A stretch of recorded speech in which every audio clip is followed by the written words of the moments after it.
Welcome back to business star. ഇപ്പോൾ ഞാൻ ഇവിടെ ത്രിവേണി ബോർവെൽ യൂണിറ്റിൻ്റെ അടുത്താണുള്ളത്. അതിനെക്കുറിച്ചുള്ള കൂടുതൽ വിവരങ്ങൾ സാറിനോട് തന്നെ നേരിട്ട് ചോദിച്ചറിയാം അദ്ദേഹത്തിനോട്. ഈ ഒരു യൂണിറ്റ് പണ്ട് കാലങ്ങളിൽ വലിയ വാഹനങ്ങളിലാണ് വന്നുകൊണ്ടിരുന്നത്. അപ്പൊ ഇപ്പോ അതിന് മാറി വ്യത്യസ്തമായി ഒരു ചെറിയ വാഹനത്തിൽ തന്നെ യൂണിറ്റ് ഘടിപ്പിച്ചു പോകുന്നുണ്ട്. ഓരോരോ കാരണം ഈ കേരളത്തിലെ കോഴിക്കോട് ഡിസ്ട്രിക്റ്റില് ചെറിയ റോഡുകളാണ് ഉള്ളത്. അതനുസരിച്ച് ഈ വണ്ടി ചെറിയ വണ്ടികളാക്കി എല്ലാ ബിസിനസ് കവർ ചെയ്യാൻ സൗകര്യാർത്ഥം ഏത് സ്ഥലത്തും എത്തിച്ചേരാൻ കഴിയുന്ന ഒരു രീതിയിലാണ്. അതിപ്പോ ഞാൻ അടുത്ത വണ്ടി ഇപ്പോ ഞാൻ നിസാനില് ചെറിയ വണ്ടി അതിൽ ഇതിനും ചെറിയൊരു വണ്ടിയായിട്ട് ഞാൻ ഇപ്പൊ ഒരു പ്രൊഡക്ഷൻ ചെയ്തുകൊണ്ട് വളരെ ഫ്ലെക്സിബിൾ ആയിട്ട് തന്നെ ഏത് സ്ഥലത്തും നമ്മൾ എത്തിച്ചേർന്ന് അവിടെ എല്ലാ സ്ഥലങ്ങൾക്കും എല്ലാവർക്കും ആ കുടിവെള്ളത്തിന് വേണ്ടിയിട്ട് എല്ലാ സൗകര്യങ്ങളും ഞാൻ എന്റെ കയ്യിൽ നിന്ന് ഏറ്റവും പ്രധാനപ്പെട്ട ഒരു സംഗതി തന്നെയാണ് ഈ കുടിവെള്ളം നൽകുക എന്നുള്ളത്. അപ്പൊ അതിൽ വളരെയധികം അനുഗ്രഹം ദൈവത്തിന്റെ ഭാഗത്തുനിന്ന് സാറിനുണ്ട്. ഇപ്പൊ ഒരു പുതിയ തലമുറയിൽ സാറിന് വളരെയധികം സപ്പോർട്ടീവായിട്ട് സാറിന്റെ മക്കള് തന്നെ ഒരുപാട് സപ്പോർട്ടീവായി നിൽക്കുന്നുണ്ട്. അവരെ ഒന്ന് ഈ പ്രോഗ്രാമിലേക്ക് പരിചയപ്പെടും. മിസ്റ്റർ മനോജ് കുമാർ. നമസ്കാരം. മിസ്റ്റർ മനോജ് കുമാർ. നമസ്കാരം. എങ്ങനെയാണ് ഈ ഒരു മേഖലയിൽ പുതിയ ചിന്തകൾ എന്തൊക്കെയാണ് താങ്കൾക്കുള്ളത്? ഈ ഒരു ത്രിവേണി ബോർവെൽ സർവീസിൽ അതിനകത്ത് ഈ ബോർവെൽ സർവീസ് ഏരിയയിൽ എന്തൊക്കെ പുതിയ കാര്യങ്ങൾ ചിന്തിച്ച് പ്രവർത്തിക്കാൻ കഴിയുന്നുണ്ട് താങ്കൾക്ക്? പുതിയ കാര്യങ്ങൾ എന്ന് പറഞ്ഞാൽ അച്ഛൻ്റെ കയ്യിൽ നിന്നുള്ള കാര്യങ്ങൾ ഉൾക്കൊണ്ടിട്ടാണ് എനിക്ക് ഇനി മുന്നോട്ട് പോകാനുള്ളത്. ഒന്ന് അപ്പൊ അച്ഛന്റെ ഭാഗത്തു നിന്ന് ഒരുപാട് സപ്പോർട്ട് തീർച്ചയായും അതെ കിട്ടാതെ മുന്നോട്ട് പോയില്ല. ഞാൻ ഈ ഫീൽഡിൽ ന്യൂ ആണ്. ഞാൻ ഓൾറെഡി വർക്ക് ചെയ്ത ഒരു ഫിനാൻസ് ഫീൽഡാണ്. ശ്രീറാം ഫിനാൻസിലായിരുന്നു. 10 ഇയേഴ്സോളം ഞാൻ ഒരു മാനേജറായിട്ട് വർക്ക് ആയിരുന്നു. അതെ വെഹിക്കിൾ സംബന്ധമായുള്ള കാര്യങ്ങളെ നമുക്കറിയുള്ളൂ. പിന്നെ ഈ ഫീൽഡ് എന്ന് പറഞ്ഞാൽ എന്നെ സംബന്ധിച്ചുള്ള ഒരു ചാലഞ്ചും കൂടിയാണ്. ഫാദർ ഇത്രയും വർഷം 40-45 വർഷത്തോളം ഫാദർ കൊണ്ടെടുക്കുന്ന ഒരു ഫേമാണ്. പിന്നെ നമുക്ക് നമ്മളെ സംബന്ധിച്ചുള്ള ഒരു ഏതൊരു വർക്കാണെങ്കിലും ബേസ്മെന്റ് വേണം. അപ്പൊ ഓൾറെഡി ബേസ്മെന്റ് പക്ക തറയായി കഴിഞ്ഞു. എനിക്ക് അവിടെ നിന്ന് ബിൽഡപ്പ് ചെയ്താൽ മതി. ബിൽഡപ്പിന് വേണ്ടിയിട്ട് ഞാൻ പരിശ്രമിക്കുന്നപ്പോൾ ന്യൂ മീഡിയാസ്, പിന്നെ മെയിനായിട്ട് അഡ്വർടൈസ്മെന്റ്, പേപ്പർ അഡ്വർടൈസ്മെന്റ്, പിന്നെ ലോക്കൽ സിറ്റി ഓരോ ഏരിയസിലുള്ള അഡ്വർടൈസ്മെന്റ്, പിന്നെ അങ്ങനെ കുറെ ഐഡിയാസ് പക്കയായിട്ട് വരുന്നു. ശരിക്കും നമ്മളെ ഈ ത്രിവേണി ബോർവെൽ സർവീസിന് എന്തൊക്കെ പ്രത്യേകതകളാണ് നമുക്ക് ഇതിന് ഒരു സർവീസ് മേഖലയിൽ ഈ ഒരു സർവീസ് മേഖലയിൽ കൊടുക്കാൻ കഴിയുന്നത്? കൊടുക്കാൻ കഴിയുന്ന നമ്മളിപ്പോ മെയിനായിട്ട് ഫാദർ പറഞ്ഞ മാതിരി തന്നെ ഗതാഗത പ്രോബ്ലമാണ്. അപ്പൊ നമുക്ക് എല്ലായിടത്തും നമുക്ക് എത്തിപ്പെടാൻ പറ്റുന്നില്ല. അപ്പൊ നമ്മളിപ്പോ കഴിഞ്ഞ ഇയറിലൊരു ന്യൂ വെഹിക്കിൾ ഇറക്കി, നിസാൻ. നല്ല 4 വീലർ ഏറ്റവും ചെറിയ വെഹിക്കിൾ. നല്ല ഏത് ചെറിയ പോക്കറ്റ് റോഡിൽ നമുക്ക് ടേൺ ചെയ്യാൻ പറ്റുന്നു. അതെ പോക്കറ്റ് റോഡിൽ ഏറ്റവും കൂടുതൽ ടേണിംഗ് ആണ്. റൂറൽ ഏരിയയിലേക്ക് നമുക്ക് എത്തിപ്പെടണം. നമുക്ക് കുറെ ഓർഡേഴ്സും കാര്യങ്ങളും വരുന്ന റൂറൽ ഏരിയയിലാണ്. അപ്പൊ ആ ഏരിയയിലേക്ക് എത്തിപ്പെടാൻ വേണ്ടിട്ട് ഇനിയിപ്പോ നിസാൻ തന്നെ ഏറ്റവും ചെറിയൊരു വെഹിക്കിളാണ് ഇപ്പൊ നമ്മള് മൂന്നാമത്തെ. പക്ഷെ 2 വെഹിക്കിളാണ്. അതിനുള്ള എക്സ്പെൻസീവ് കൂടുതലാണ്. എന്നാൽ ഒരു സർവീസ് കൂട്ടാൻ പറ്റും. അപ്പൊ ഇനിയും നമ്മളെന്താ ആഗ്രഹിക്കുന്നുണ്ട്, അതിലും ചെറിയ ഒരു വെഹിക്കിളിലേക്ക് നമുക്ക് ഈ യൂണിറ്റ് കൺവേർട്ട് ചെയ്യാൻ പറ്റുകയാണെങ്കിൽ നെക്സ്റ്റ് അതാണ് താങ്കളുടെ ഒരു അതെ അതും കൂടി ആകുമ്പോൾ നമുക്ക് കുറച്ചും കൂടി നമുക്ക് ബിസിനസ്സും നമുക്ക് കുറച്ചും കൂടി ഡെവലപ്മെന്റ് ആവും. അതാണ് നമ്മൾ ശ്രമിച്ചുകൊണ്ടിരിക്കുന്നത്. അപ്പൊ അങ്ങനെ ഒരു വെഹിക്കിൾ വരികയാണെങ്കിൽ നമ്മളെ ഈ എഞ്ചിൻ കപ്പാസിറ്റിയോട് കൂടിയുള്ള ഒരു വെഹിക്കിൾ ഇറങ്ങുകയാണെങ്കിൽ തീർച്ചയായും നെക്സ്റ്റ് ത്രിവേണി യൂണിറ്റ് അതിലേക്ക് കൺവേർട്ട് ചെയ്യാനുള്ള ഒരു ഐഡിയാസ് ആണ്. അപ്പോൾ അഡീഷണൽ ആയിട്ട് ഡെവലപ്പ് ചെയ്യാൻ, അതായത് എക്സ്റ്റെൻഡ് ചെയ്യാൻ കുറച്ചുകൂടെ യൂണിറ്റ്സ് സംഘടിപ്പിച്ചിട്ട് കൂടുതൽ സർവീസ് നൽകാനുള്ള ഒരു പ്രാപ്തിയിലേക്ക് ഈ ത്രിവേണിയെ കൊണ്ടുപോകുക എന്നുള്ളതാണ് താങ്കളുടെ ലക്ഷ്യം? അതെ തീർച്ചയായും. ഓക്കെ, അപ്പൊ അതിന് പുതിയ പ്ലാൻസ് ഒക്കെ സജ്ജമായി കഴിഞ്ഞു? നടക്കുന്നു. സീസൺ സ്റ്റാർട്ട് ചെയ്യാണ്. സീസൺ 2 months കഴിഞ്ഞാൽ സ്റ്റാർട്ട് ആവും. അതിനൊരു പ്രത്യേക സീസൺ ഉണ്ട്. അതെ സീസൺ വർക്കാണ്. സമയമാണ് റെയിൻ ടൈം പറഞ്ഞാല് മഴക്കാലം മീൻസ് പറഞ്ഞാല് ആ മീൻസിലെ വർക്ക് പൊതുവെ ഡൗൺ ആവും. ഡ്രൈ ഏരിയ നമ്മള് എർത്തിൽ ഡ്രൈ ഏരിയയിലാണ് നമുക്ക് സീസൺ സ്റ്റാർട്ട് ചെയ്യുക. അപ്പോൾ 2 months സ്റ്റാർട്ട് ആകുമ്പോൾ ന്യൂ ഐഡിയാസ് ഇങ്ങനെ വർക്കൗട്ടിലാണ്.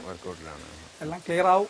എംപ്ലോയീസ് അച്ഛന്റെ ഒരു പ്രധാന ഭാഗം നമ്മൾ ഇന്റർവ്യൂവിൽ പറഞ്ഞതുപോലെ, അഭിമുഖത്തിൽ പറഞ്ഞതുപോലെ, എംപ്ലോയീസ് എന്ന് പറയുന്നത് ഇതിനൊരു വലിയൊരു അസറ്റ് തന്നെയാണ്. അപ്പൊ അവരെ എത്രത്തോളം നമുക്ക് അടുത്തൊരു തലമുറയിൽ അവരെ എങ്ങനെ സ്വരൂപിച്ച് നിർത്താൻ കഴിയുന്നു എന്നുള്ളത് മനോജിന്റെ ഒരു ഭാഗത്തുനിന്ന്?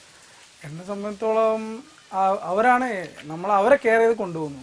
നമ്മളൊരു ഓണർ ഒരു ലേബർ എന്നുള്ള ഒരു കോൺട്രാക്ട് ബേസിലല്ല പോകുന്നത്. നമ്മളൊരു ഫ്രണ്ട്ഷിപ്പ് ലെവലിൽ നമ്മൾ ടീം വർക്കായിട്ട് നമ്മൾ പോകുന്നു. ഓൾറെഡി ഇനിയിപ്പോൾ എല്ലാ ഫേമായാലും ഈ ഫേം എന്നല്ല ഏത് ഫേമായാലും എന്നാൽ തൊഴിലാളികളെ ലേബേഴ്സിന്റെ വലിയൊരു ഇഷ്യൂ ആണ്.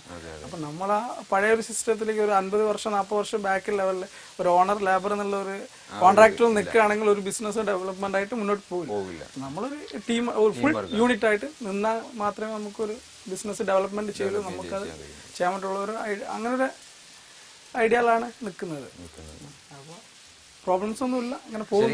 ഈ ഒരു സർവീസ് മേഖലയിൽ കാരണം കസ്റ്റമർ സാറ്റിസ്ഫാക്ഷൻ ആണ് ഏറ്റവും പ്രധാനം ഒരു മേഖല, ഏത് മേഖലയിലായാലും. അപ്പൊ അവർക്ക് എത്രത്തോളം അത് ഈ ത്രിവേണി ബോർവെൽ സർവീസിന് ആ കസ്റ്റമറെ സാറ്റിസ്ഫൈ ചെയ്യാൻ കഴിയുന്നു, അതിനുള്ള എന്തെങ്കിലും ഒരു സ്ലോഗൻ എന്താണ് താങ്കൾ? സ്ലോഗൻ മീൻസ് നമ്മൾ വർക്ക് ചെയ്ത് കഴിഞ്ഞ് വന്നാലും നെക്സ്റ്റ് അവർ നമുക്ക് വീണ്ടും കോൺടാക്ട് ചെയ്താൽ നമ്മൾ വീണ്ടും അറ്റൻഡ് ചെയ്യുന്നുണ്ട്. അതാണ് നമ്മുടെ മെയിൻ ആയിട്ടുള്ള.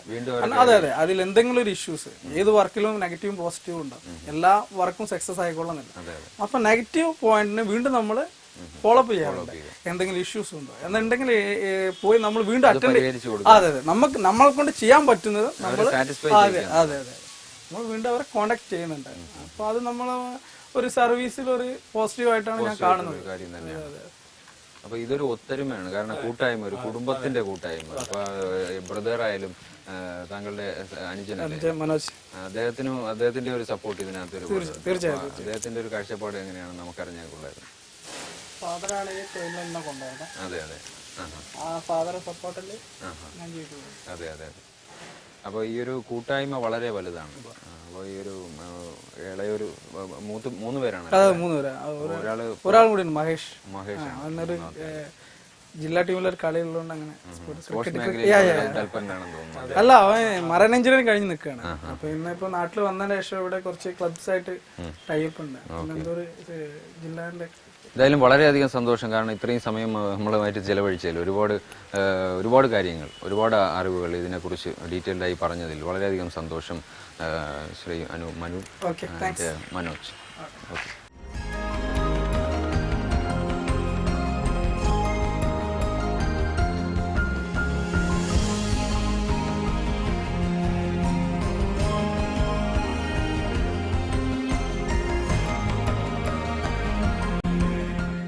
ഈ ഒരു മേഖലയിൽ സാറിന് ഒരു നല്ല അസറ്റ് എന്ന് പറയുന്നത് എംപ്ലോയീസ് ആണ്.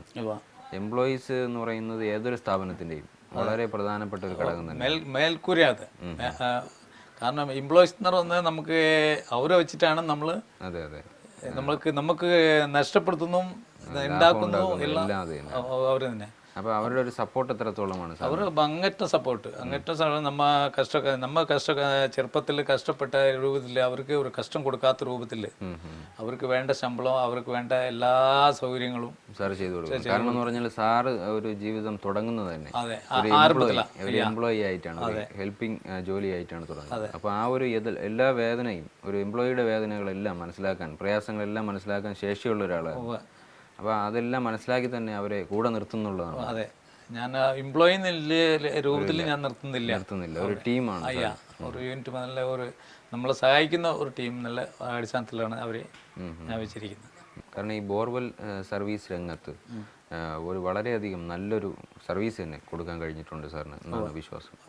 എന്തായാലും വളരെയധികം സന്തോഷം സാർ, ഇത്രയും തിരക്കുള്ളൊരു സമയത്തും നമ്മളുമായിട്ട് സഹകരിച്ച് ഇത്രയും സമയം നമുക്ക് അനുവദിച്ചു തന്നേക്കും. കാരണം ഈ ഒരു ത്രിവേണി ബോർവെൽ സർവീസ് ഇനിയും ഒരുപാട് യൂണിറ്റുകളായി ഒരുപാട് സേവനം ആൾക്കാർക്ക് നൽകാൻ, കാരണം കുടിവെള്ളം നൽകുക എന്നുള്ളത് ഈ ഒരു ലോകത്ത് തന്നെ ഏറ്റവും വളരെ വിശിഷ്ടമായ ഒരു കാര്യം തന്നെയാണ്.